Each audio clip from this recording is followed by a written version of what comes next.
extremo de funções, emerge outro conceito importantíssimo, que será denominado ponto de Sela. O ponto de Sela, ela tem uma propriedade bem até de simples de analisar, é que na vizinhança do ponto, a gente começa a observar se a gente calcula o valor funcional no ponto fixo, nesse ponto aqui, AB. Se na vizinhança, quando a gente modifica um pouquinho o par ordenado do ponto, a gente encontra um valor, quando esse valor é maior do que o valor referentemente ao ponto em questão, e quando se muda um pouquinho, é menor. Ou seja, não tem estabilidade na vizinhança. Não tem unicidade como acontece lá no ponto de mínimo, se afastou, se ele é ponto de mínimo, todos os outros vão ser valores, o valor funcional vão ser maior do que o do mínimo. Quando é de máximo, todos os outros vão ser menor do que o ponto de máximo. No ponto de Sela não tem essa uniformidade. O que acontece? Começa a balançar, que nem é exatamente o que acontece na sela de cavalo, né? Lá no centro, você tem lá, quando se modifica um pouquinho, você encontra um valor diferente do outro. Brilhante isso, né? Matemática maravilhosa. Então, isso que acontece aqui, um ponto, ela vai ser o ponto do gráfico da função, é um ponto de Sela, inicialmente, e esta condição acontece, ou seja, no par AB, as derivadas se anulam, tanto a derivada parcial da f em relação a x quanto em relação a y. Essa é a condição que a gente viu, que é a condição necessária. E, lá no disco, o que acontece? Como estava falando há pouco, na vizinhança de AB, quando a gente calcula o valor funcional de f, acontece que esse valor é maior, e quando modifica um pouquinho o valor do ponto considerado na vizinhança, olha só aqui, é maior, agora aqui já é menor. Então, quando isso acontece, a gente diz que esse ponto aqui é ponto de Sela. Beleza? Então, a partir disso, nós temos o seguinte teorema. Seja f uma função de duas variáveis reais, dotada de derivadas parciais segundas contínuas em todo o disco. Sempre estamos falando de disco na vizinhança. Né? Um disco, uma região circular na vizinhança do ponto AB. De novo, se as derivadas parciais se anulam, primeiro, se anulam simultaneamente, e o discriminante for negativo, ou menor do que zero, então o ponto Q, que é esse ponto Q? Olha só, o ponto AB está lá no disco, no domínio, e o ponto Q associado, correspondente a esse, lá no gráfico, isso aqui está no gráfico da função, e aqui está no domínio, ok? Essa aqui que essa designação, é um ponto de Sela do gráfico da função. Beleza? O ponto de Sela não é lá no domínio, lá, tá? É lá no gráfico da função. Ou seja, está em 3 dimensões. Isso que eu estava falando, estava ali mostrando para vocês. Muito bem. Então, um dos exemplos clássicos, aqui eu já estava comentando, né?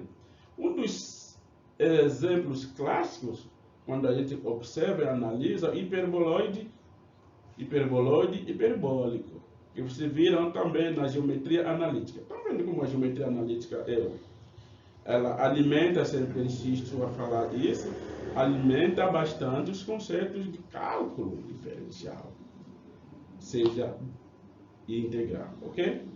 Então, lembrem sempre, valorizem a geometria analítica, porque ela ajuda bastante nos estudos de cálculo diferencial.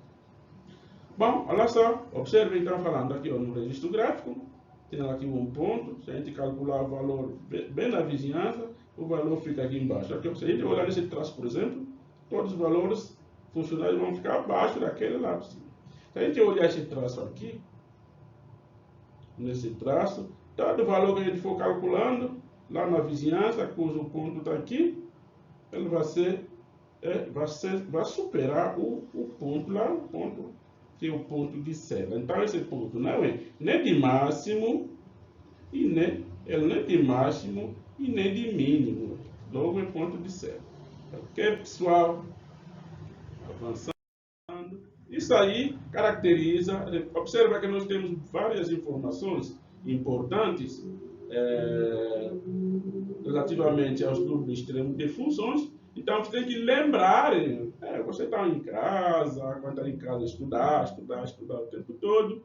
E para realizar situações como essas, elas não são elaboradas fora do contexto da teoria, é dentro da teoria. Então, é por isso essa relação entre a teoria e a prática, que é o bloco logos e praxis, sempre um encaixe perfeito, né? Quando a gente mobiliza todos os modelos teóricos, aqui na prática se torna tranquilo. Então vamos considerar uma função f de duas variáveis, só x ao quadrado, mais y ao quadrado, mais 1. E um disco lá, né? Esse disco é uma região do plano formado pelo conjunto de partes ordenados, tal que x ao quadrado mais y ao quadrado é menor ou igual que 4. Então, é exatamente um disco, cujo é um disco delimitado pela circunferência. Observem que a circunferência é a fronteira, o contorno. Logo, a circunferência não tem área. Viu? Quem tem área, a região que ela delimita, tá? O professor fica pedindo para os alunos calcular a área da circunferência. Isso é dar tiro no pé. A circunferência não tem área, viu? Ele tem aquele comprimento e não é área. Agora, a região que delimita que tem área. Isso vale para polígonos. Os polígonos, aliás, triângulos não tem área. Agora, a região que delimita, sim, tá? Então, não pede para os alunos calcularem áreas de triângulo. Tem que calcular a área da região delimitada pelo triângulo. Ok, pessoal? Então, vamos calcular as derivadas parciais primeiras, tá? Primeiro lá. Calcular a derivada parcial da f, depois determinar os extremos dessa função e decidir sobre o extremo determinado aqui na segunda tarefa. E na quarta, analisar os extremos possíveis na fronteira da região R e representar a função f no registro gráfico sobre essa região. Beleza, gente? Maravilhoso, né? Então, observem que aqui não pediu para descrever a função no registro gráfico, mas, aliás, na língua materna, mas tem que saber imediatamente quando tem. Que função é essa? Mesmo que a tarefa o gerador não exigir a descrição da função no registro na língua materna, é importante você mobilizar isso, tá? É por isso que na maioria do gerador, essa tarefa está sempre presente. Nesse momento, copiei um pouquinho, mas como você já tem essa habilidade desde a primeira, desde a unidade 0, a primeira unidade, segunda unidade, terceira, agora estamos na quarta, sendo a última unidade nesse momento, nessa disciplina, né? Porque nem sempre esse conceito é proposto numa quarta unidade, dependendo da organização da disciplina. Ok, pessoal? Então, vamos avançar um pouquinho. O segundo gerador, um pouco diferenciado dessa aqui, né? É uma situação um pouco mais complexa, porque isso aqui é bem elementar, tá? Nós temos aqui o paraboloide com cavidade voltada para cima, seria a descrição na língua materna se fosse solicitada. Converte no ponto de coordenada 0, 0, 1, certo? Ao longo do eixo Z. Essa é a descrição disso aqui na língua materna. Tudo bem? Muito bem, então vamos lá avançar para apresentar a realização de cada uma dessas tarefas, pelo menos primeiro gerador, depois vocês fazem isso aqui em casa, viu? Vamos estudar. Não esperar tudo na bandeja, não. Então, para a gente realizar essa primeira tarefa, ou seja, calcular as derivadas parciais, primeira da f, a gente tem que retomar a função.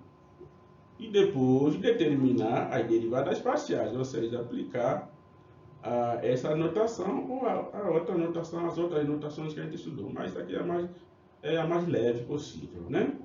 Então, procedendo dessa forma aqui, ó, considerando essa descrição, a gente vai e retoma a função e em seguida calcula a derivada. A derivada parcial da f em relação a x, observa aqui, ó, é a derivada parcial dessa expressão. O x aqui, x ao quadrado não tem y, então é x ao quadrado, a derivada é 2x. E aqui não tem x, logo é constante, enquanto como 1 também é constante. Então, tudo isso aqui é zero, em relação a x é zero, e zero. Então, só ficou 2x. A derivada parcial da f em relação a y, nós já viramos também, né? Que é 2y, tá? Porque o x aqui é temporariamente constante, enquanto 1 já é constante. Então, a derivada da constante é zero. Vocês sabem disso desde lá do cálculo 1, beleza? Então, isso aqui responde à primeira tarefa. A segunda é determinar os extremos da função. Ok. Então, para a gente realizar a tarefa, isto é, determinar os extremos da função f, devemos resolver o seguinte sistema. Que a gente, para analisar os extremos, a gente iguala as derivadas parciais a zero, simultaneamente. Ou seja, vamos fazer isso aqui igual a zero e aqui também igual a zero. Beleza? Como a gente viu? Então, derivada parcial da f em relação a x é igual a zero, a relação então também é igual a zero. Tudo bem? Pronto, isso significa dizer que 2x é zero e 2y também é zero. Ok? E aqui, imediatamente, um sistema bem elementar, e significa dizer que aqui a primeira 2x, isso implica dizer que o x é zero, e aqui também o y é zero. Logo, aquele ponto de coordenada AB, aqui exatamente a origem, 0, 0, 0, 0. Ok?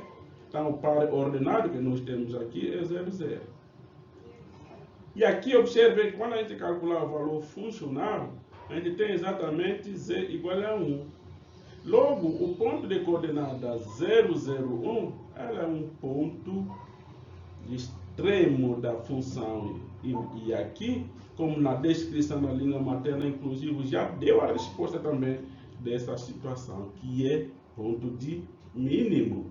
Okay? Porque aí a gente disse que essa aqui é a função cujo gráfico parabolou de concavidade voltado para cima ao longo do eixo Z converte-se no ponto de coordenada 0, 0, 1.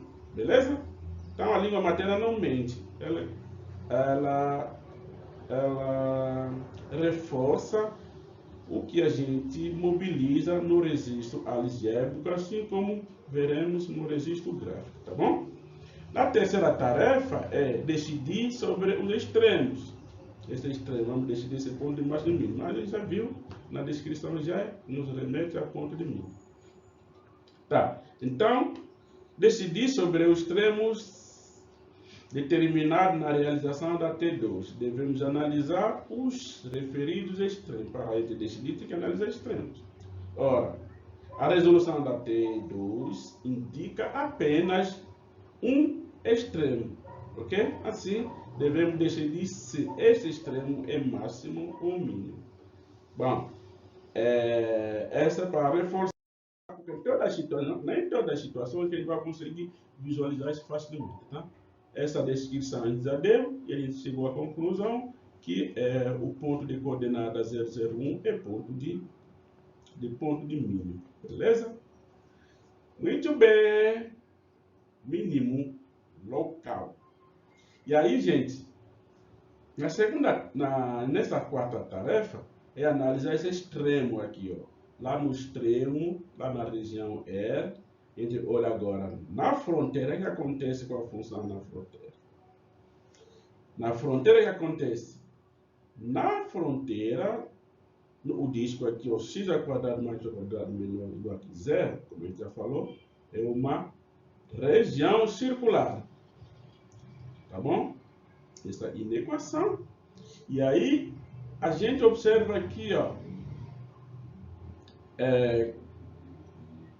quando a gente adiciona, aqui podemos adicionar em cada membro da inequação, ou seja, essa aqui, tá?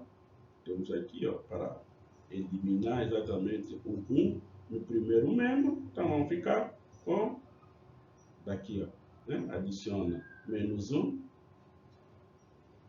quando vai adicionar menos 1 e olhar observando essa região aqui, a gente tem aqui a fronteira. Isso implica aqui, essa aí, nós temos essa inequação. Com efeito, o que acontece lá para f de x e y? Tá? F tem que ser aqui, isso aqui para 5, né?